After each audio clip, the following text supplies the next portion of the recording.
The COVID-19 pandemic that is now that has brought a new norm in the whole of the world, not even Nigeria alone, something that has affected almost everybody.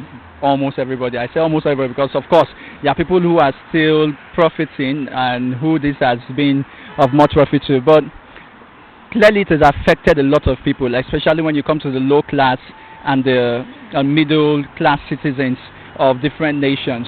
And yes, there's no two way about it. There's no thinking twice about it. Actually, it's affecting everybody, and it's also affecting me, especially during the total lockdown. When the government asks everyone to stay at home, it really affects my job. But thank God for today that they've lifted the ban, and we are all going to work. There are so many people that have lost their jobs, like I know of, and even businesses that cannot have income have to lay off staff, most especially like the hospitality industry, hotels and clubs,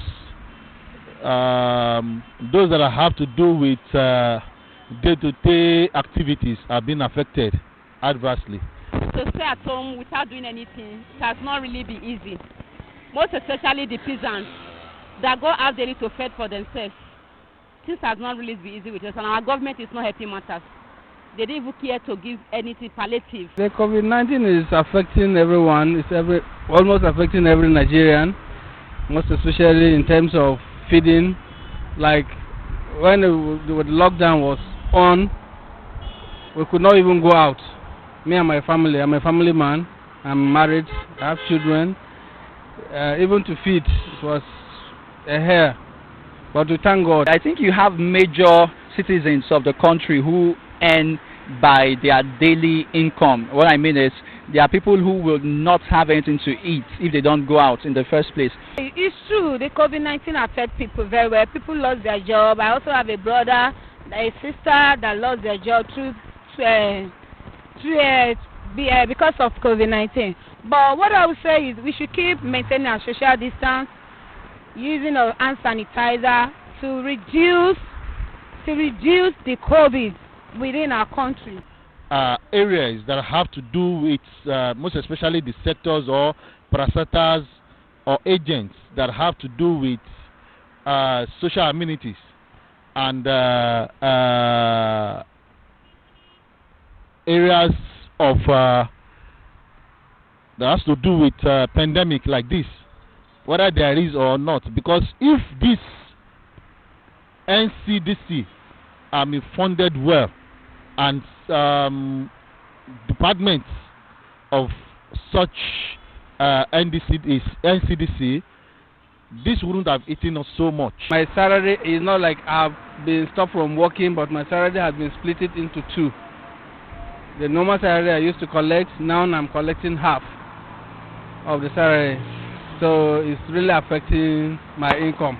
Government should try as much as possible to see how they can reach the unreached.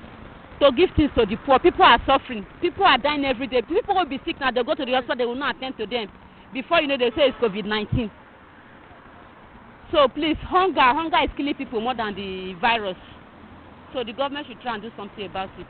They should provide more jobs for people so that people can go back to their work, and it will reduce the risk of armed robbery, thieves in the society. During the pandemic, you understand, they broke into our house. I don't want to call them thieves because they're not thieves. I'm sure they were just hungry because they came. What they did was to pick food stuff. They did not ask for money. They did not ask for anything. They just picked food stuff. While we just went for a stroll, and they picked some food stuff. So you can see how the whole thing played off. You understand?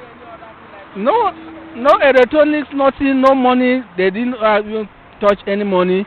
They didn't even look for money. What they want, they went straight to the kitchen, picked some food stuff that they wanted, rice, beans, all these ones, and then they left. I think the government should relax on certain policies that are already placed. For instance, and this is my opinion, For instance, there should be a relax on the ban of foreign goods for now, because we are in a country where there is no actual policy, as in when it comes to price control.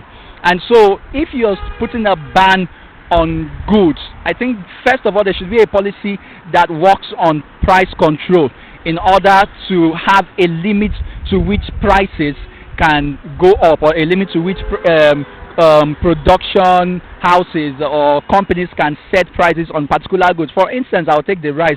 You place a ban on rice importation, and then the same ban you place because rice were being imported, the amount of which rice were being imported are even cheaper than some of the local rice we buy from Nigeria. So what was the essence?